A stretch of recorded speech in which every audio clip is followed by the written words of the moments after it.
안녕하세요. 양자, 중첩, 양자, 얽힘 이런 얘기들 많이 들어보셨을 거예요. 근데 도대체 중첩은 뭐고 얽힘은 뭐냐 이게 좀 헷갈리거든요. 어떨 때 보면은 중첩이 얽힘이고 얽힘이 중첩 같기도 하고 뭔가 중첩보다 더 신비로운 현상이 얽힘인 것 같기도 하고 양자 컴퓨터를 만들려면은 양자 얽힘 현상이라는 게 꼭 먼저 선행되어야 되는 것 같기도 하고 어떤 또 유튜브를 보면은 뭐 양자 중첩이 양자 컴퓨터의 기본적인 성질이다 막 이런 얘기도 들어보셨을 거예요. 그래서 그 얘기가 좀 중구난방으로 혼돈스럽게 전달되는 경향이 있어서 그 점을 제가 좀 최선을 다해서 한번 정리를 해볼까 합니다. 이 중첩과 얽힘을 구분하는 제일 좋은 방법은 이거라고 생각을 해요. 중첩은 입자가 하나만 있을 때, 가령 뭐 전자가 하나만 있다, 혹은 또 뭐가 있을까요? 뭐 코크가 하나만 있다. 뭐 그래도 이 중첩 현상이라는 게 얼마든지 벌어질 수 있습니다. 그런데 얽힘 현상이 있으려면은 반드시 입자가 최소한 두 개는 있어야 돼요. 그래서 뭐 요거를 까만 입자, 흰 입자, 혹은 1번 입자, 2번 입자 이런 식으로 하면은 최소한 두 개 입자는 있어야 비로소 얽힘이란 현상이 벌어지고요. 그리고 중첩이란 거는 요 입자 혼자서도 얼마든지 보여줄 수 있는 그런 양자각적인 현상이다. 일단 이렇게 정리를 할 수가 있습니다. 사실 생각해 보면은 얽힘이란 건 우리가 일상생활에서도 뭐 사람과 사람 사이의 인간관계의 얽힘 이런 것도 혼자 있으면은 안 일어나잖아요. 최소한 두 명은 있어야 뭐 둘이 서로 갈등이 생기고 뭐 화해가 되고 어쩌고 저쩌고 하니까 그런 의미에서 이게 양자역학 세계에서도 뭔가 입자 혹은 뭐 어떤 대상이 최소한 두 개는 있어야 얽힘이란 게 일어나는구나라는 거는 충분히 미루어 짐작을 할 수 있을 겁니다. 그래서 중첩하고 얽힘을 이렇게 따로따로 나눠서 설명하는 게 적절해 보이는데요. 자, 일단 이렇게 한번 그림을 그릴 수 있을 것 같아요. 왜 벤 다이어그램이라고 해서 이 집합이란 게 있고 그 집합을 이렇게 커다란 자루처럼 그리잖아요. 그리고 그 안에 부분 집합이 있으면은 그 안에 더 작은 자루를 그리고 자, 이런 그림을 그리면은 이 더 큰 집합이 뭐냐 이게 양자역학적인 중첩을 보이는 어떤 대상들의 모임이라고 할 수 있을 것 같고요. 그 안에 부분 집합으로서 얽힘을 보이는 그런 입자 혹은 뭐 그런 상황들의 집합이라고 할 수가 있겠습니다. 그래서 얽힘에는 속하지 않지만 여전히 중첩에는 속하는 집합의 원소는 뭐냐?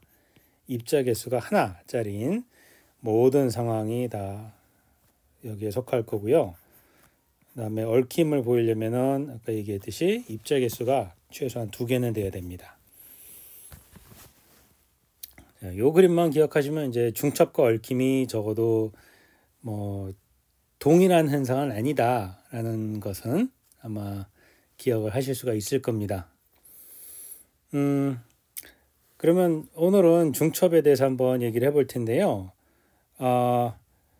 자, 중첩이라는 것 자체는 뭐 파동도 중첩을 하거든요. 가령 이 뭐 잔잔한 호수에 보트가 두 대가 지나가면 제가 그림을 진짜 못 그립니다. 그러니까 용서해 주시고요. 자, 보트가 하나 지나가면은 이제 그 뒤에 물결이 이렇게 일잖아요. 그런데 여기 이쪽 방향으로 보트가 또 하나 지나가면은 얘가 또 이런 물결을 만든단 말이에요.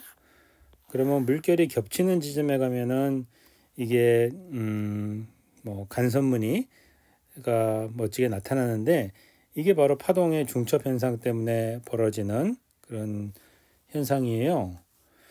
그래서 중첩 자체는 뭐 그렇게 양자역학에서만 벌어지는 아주 독특한 현상은 아닙니다. 근데도 좀 이 중첩하면은 왠지 이 원자의 세계, 양자역학의 세계에서만 벌어지는 아주 독특한 현상으로 좀 오해가 생기게끔 설명하는 경우를 종종 봅니다. 근데 요거는 좀 강조해서 구분을 하는 게 필요할 것 같아요. 중첩이랑 현상 자체는 꼭 양자역학적인 현상이 아닙니다. 그런데 양자역학에서도 중첩 현상이 일어납니다.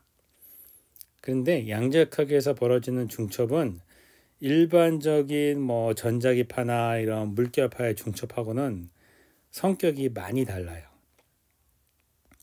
그래서 이 직관적으로 이해하기 힘든 것은 중첩 그 자체가 아니라 양자역학 세계에서 벌어지는 중첩이다 라는 것을 잘 기억해 주시면 좋겠고요.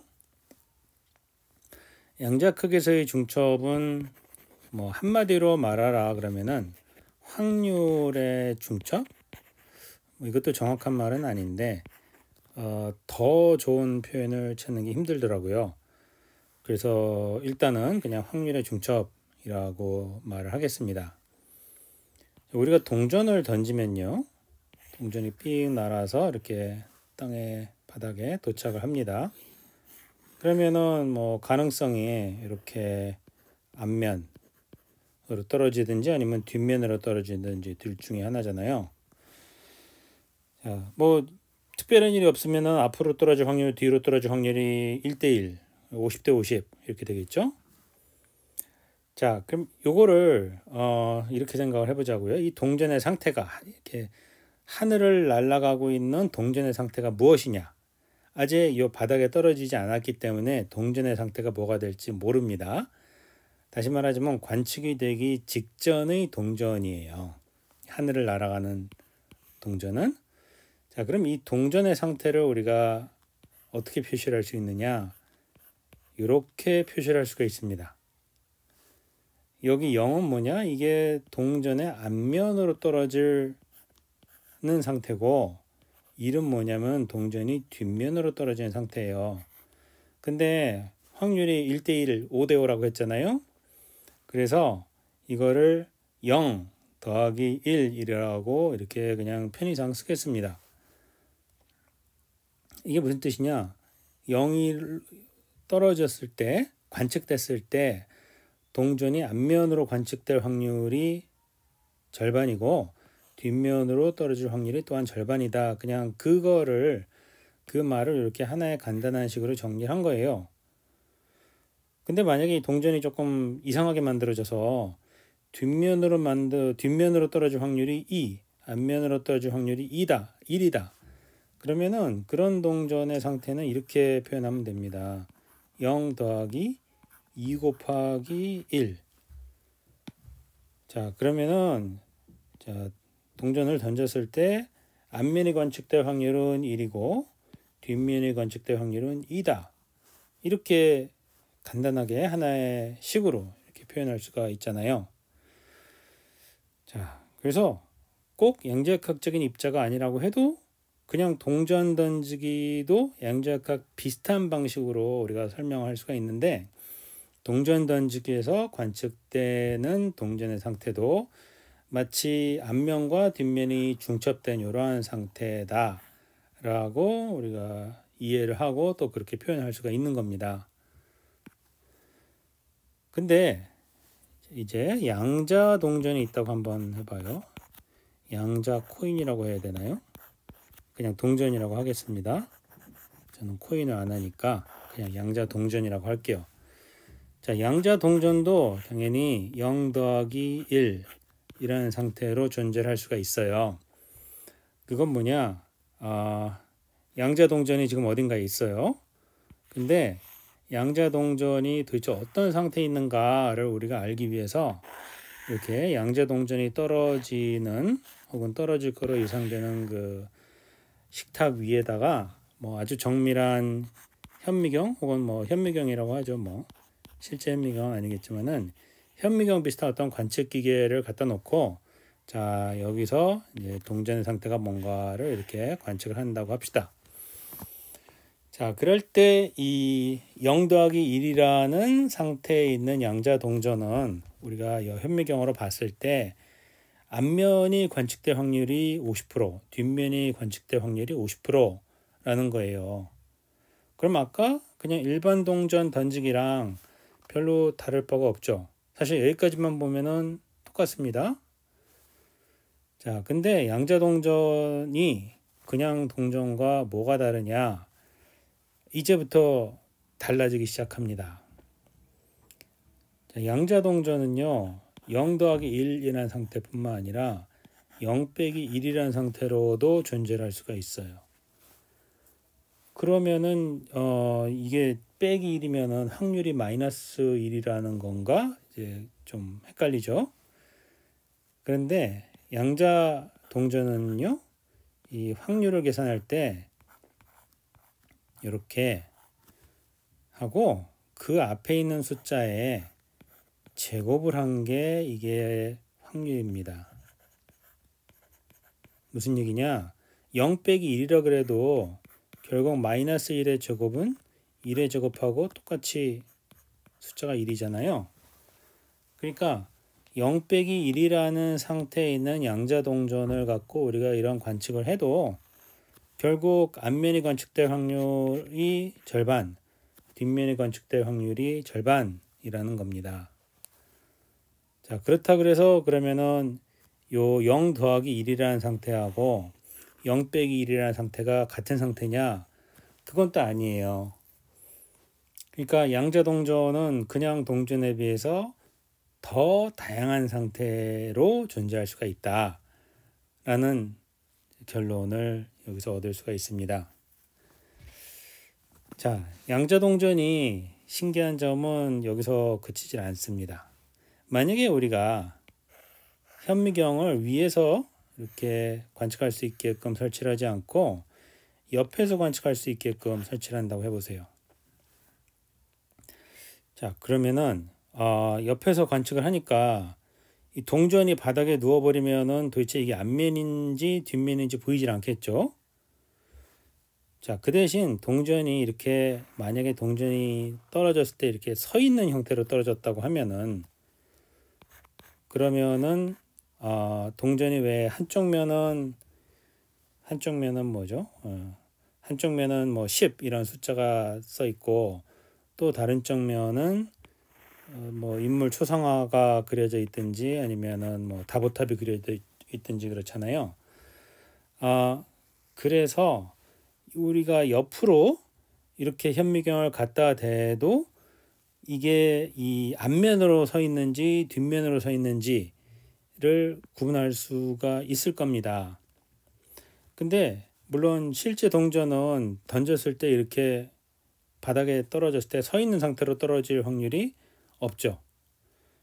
그래서 현미경을 옆으로 갖다 놓고 떨어진 동전의 상태를 측정한다는 게 의미가 없는데 양자 동전은 옆으로 현미경을 갖다 놓고 측정을 해도 측정이 잘 됩니다. 그리고 여기서도 마찬가지로 이게 뭐 파란 면이 관측될 확률이 50%, 뭐 빨간 면이 관측될 확률이 50% 이렇게 나와요. 자, 근데 여기서 말하는 요 파란 면이라는 게 뭐냐? 아까 여기서 적었던 0 더하기 1이라는 그런 상태예요. 그리고 이 빨간 면이 관측된다고 했을 때 이 빨간 면에 해당하는 양자 동전의 상태는 뭐냐면은 0 빼기 1이라는 상태입니다.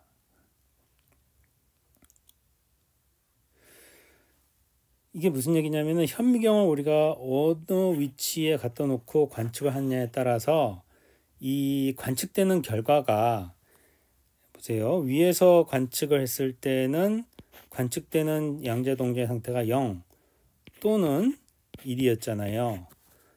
근데 현미경을 옆에 갖다 놓고 관측을 하면은 관측되는 결과가 0 더하기 1 또는 0 빼기 1입니다.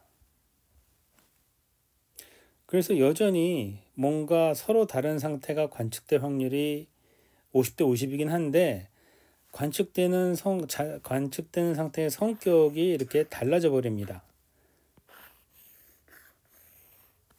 그렇죠? 현미경을 어느 방향에 놓느냐에 따라서 0 또는 1이라는 상태가 관측되기도 하고 혹은 0 더하기 1 또는 0 빼기 1이라는 상태가 관측되기도 합니다. 자, 이제 여기서 양자역학의 신비함 이런 게 등장을 하는데, 자, 0 더하기 1은 이게 그냥 동전의 상태로는 뭔가 잘 묘사가 안 되죠. 그렇죠? 근데 굳이 뭐 말로 설명을 하자면은 이게 0이 앞면이라고 했으니까 앞면 혹은 뒷면으로 떨어진 상태잖아요. 그러니까 또 달리 말하면 앞면도 아니고 뒷면도 아닌 뭔가 좀 애매모호한 상태, 그런 상태로 존재를 할 수 있고 또 그러한 상태로 존재한다는 걸 우리가 여기 도입한 이 현미경을 통해서 관측도 할 수 있다. 뭐 그런 얘기가 됩니다. 그래서 양자역학에서는 특히 초창기에 양자역학이 나왔을 때 사람들이 양자역학을 어떻게 해석을 할까 고민을 하는 과정에서 이런 얘기를 많이 했어요. 이 원자 세계의 상태는 우리가 어떻게 관측을 하느냐, 어떻게 관측을 하기로 마음 먹었느냐에 따라서 서로 달라진다, 상태가 달라진다, 이런 얘기를 막 했거든요. 그래서 뭐 닐스 보어 같은 사람은 그걸 조금 더 철학적으로 승화해서 뭐 인간의 어떤 인지 능력과 이 원자 세계의 상태가 완전히 독립적인 것이 아니라 뭐 서로 연관돼 있다, 이런 얘기도 했다고 하는데, 그 철학적인 내용의 핵심을 간단히 이렇게 설명을 하면은 제가 방금 설명한 바로 그것입니다.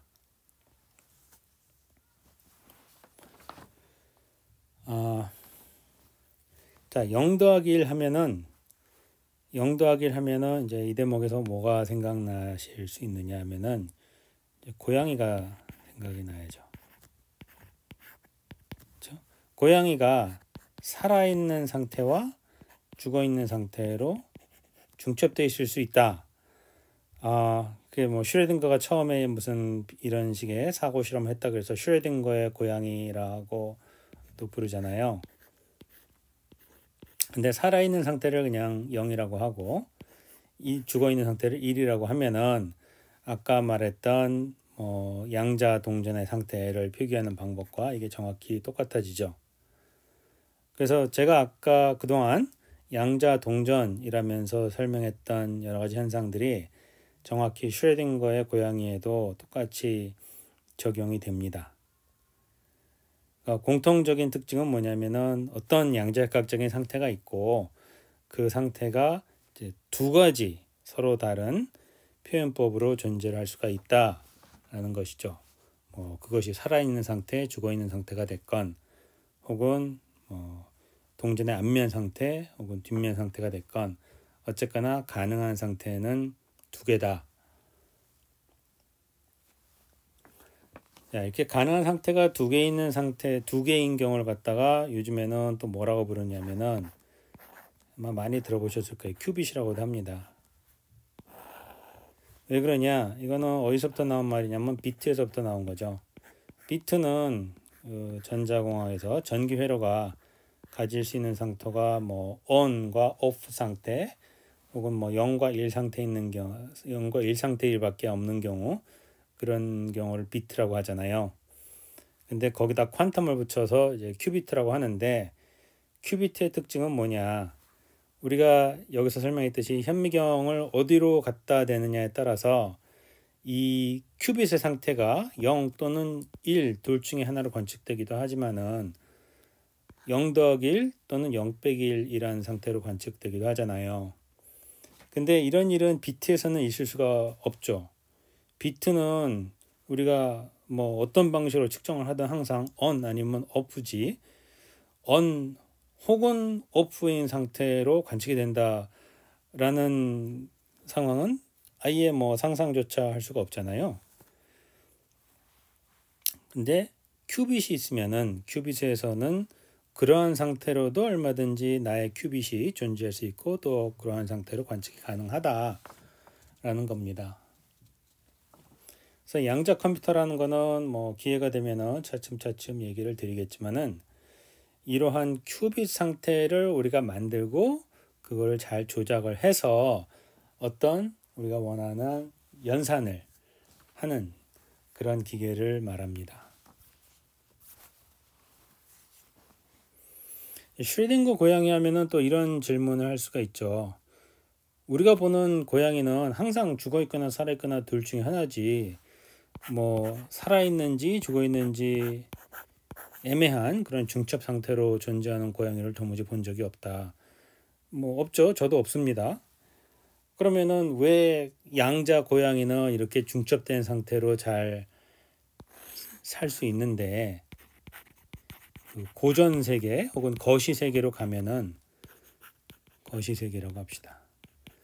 항상 0 또는 1 상태로만 존재를 하느냐 이런 질문이 있을 수 있죠.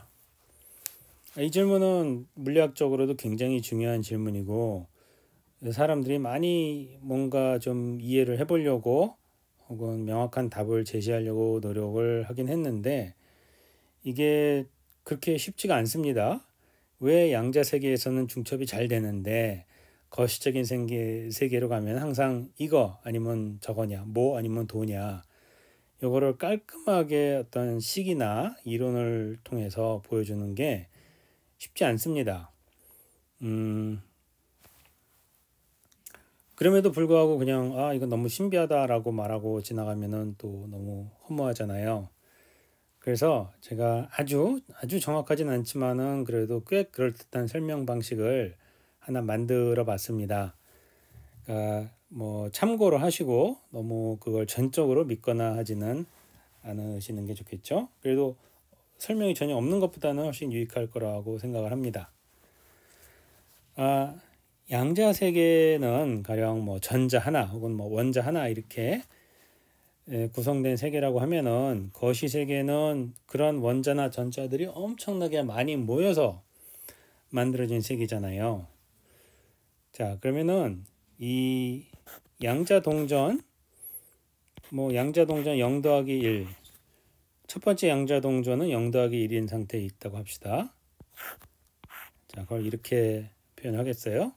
근데 양자 동전을 모아서 내가 진짜 동전을 만들고 싶으면은 양자 동전이 한 개가 아니라 굉장히 많이 있어야 되겠죠. 그래서 두 번째 동전도 0 더하기 1인 상태이고 세 번째 동전은 뭐 어떤 상태에 있을지 모르니까 뭐 0 빼기 1이라고 할까요? 뭐 동전마다 다 자기가 원하는 상태를 갖고 있겠죠. 그래서 n개의 동전이 있다고 합시다. n은 우리 몸을 구성하는 뭐 원자의 개수쯤에 해당하는 엄청나게 큰 숫자가 될 거예요.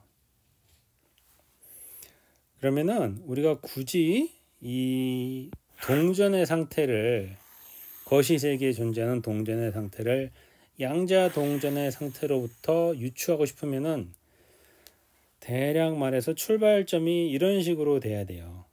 그러니까 첫 번째 양자 동전의 상태는 어떠어떠하고 두 번째 양자 동전의 상태는 어떠어떠하고 뭐 이런 식으로 일일이 양자 동전의 상태가 뭔지를 하나하나 다 지정을 해줘야 되거든요.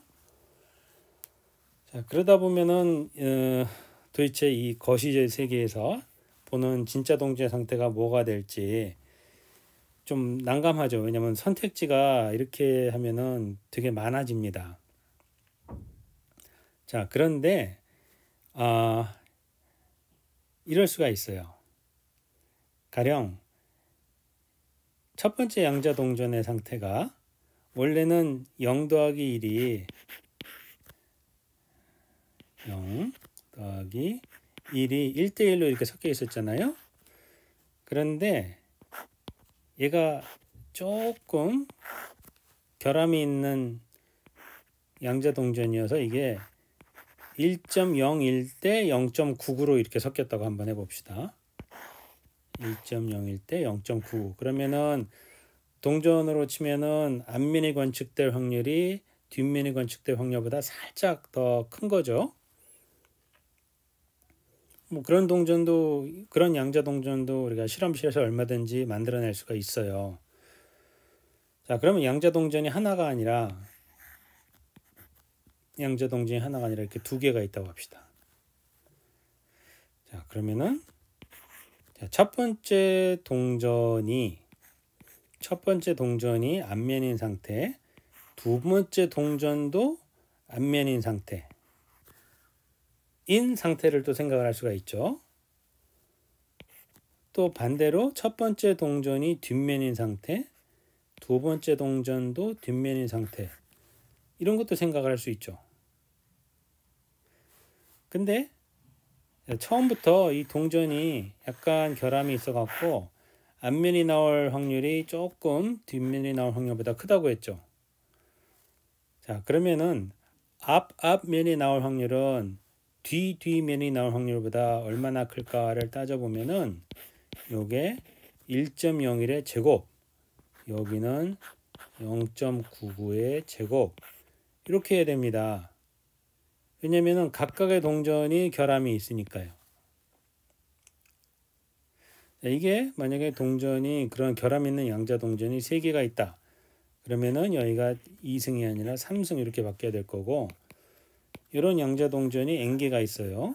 그러면은 이 n개의 양자 동전이 모여 있는 그냥 동전의 상태는 1.01의 n승, 그리고는 이제 모든 양자 동전이 다 앞면인 상태, 그리고 0.99의 n승, 그리고 모든 동전이 1인 상태. 자, 이렇게 동전의 상태를 쓸 수가 있습니다.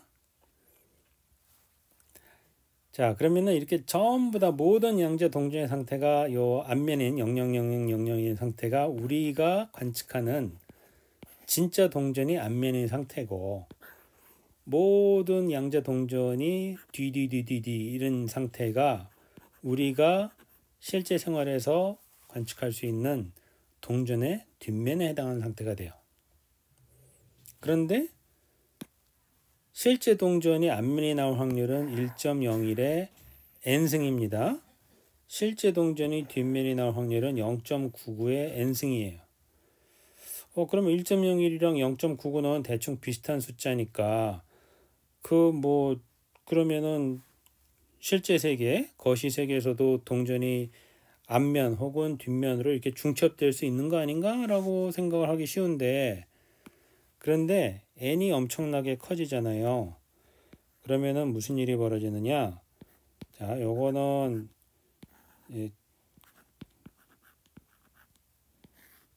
자, 요런 산수를 해보세요. n이 10, 100, 1000만, 뭐 10억, 100억, 1000억 이렇게 가면요. 이게 1.01 나누기 0.99는 사실 1보다 살짝 큰데, 그거를 n승을 해버리면 이게 그냥 무한대가 돼버립니다. 그건 무슨 얘기냐면은 어차피 이 중요한 건 상대적인 확률인데, 이게 별거 아닌 차이였던 것 같은 게 n승을 해버리니까 엄청나게 큰 차이로 바뀌어버리고, 그래서 0.99의 n승은 사실상 0과 같아져 버려요. 그리고 오직 요 앞에 있는 상태만 유의미하게 됩니다. 다시 말하면 요 앞에 있는 상태만 관측이 된다는 거예요. 그게 무슨 얘기냐? 우리가 실제 세계에서 동전을 던지면은 항상 앞쪽이 나오지 앞과 뒤가 중첩된 상태는 나오지 않는다라는 겁니다. 자, 근데 만약에 양자 동전이 1.01과 0.99의 비율로 섞여 있는 게 아니라 여기가 0.999, 여기가 1.01이었다고 해봐요. 그리고 똑같은 식의 산수를 합니다.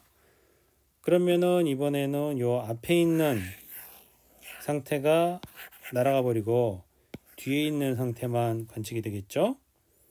그러면은 우리가 동전을 던졌을 때 확실하게 뒷면이 나오는 겁니다. 자, 이런 식으로 앞에서도 말씀드렸지만 이게 아주 정확한 이론은 당연히 아니고, 아주 정확한 이론은 아예 존재도 안 하고요. 그래도 대충 왜 양자 세계에선 중첩이 잘 되는데 거시 세계에서는 중첩이 잘 안 되느냐에 대한 뭐 어느 정도의 반쯤 정량적인 그런 설명이라고는 할 수가 있습니다. 그러면은 다음 기회가 되면은 이제 양자 중첩에 대해서는 제가 오늘 설명드린 이 정도만 알아도 웬만큼 안다고 할 수가 있어요. 뭐 기회가 되면은 양자 중첩에 대한 이야기를 한번 좀 더 할 수도 있긴 할 텐데요. 그래도 일단은 뭐 다음번에는 그러면 양자 얽힘은 뭐냐에 대해서 또 얘기를 해보겠습니다.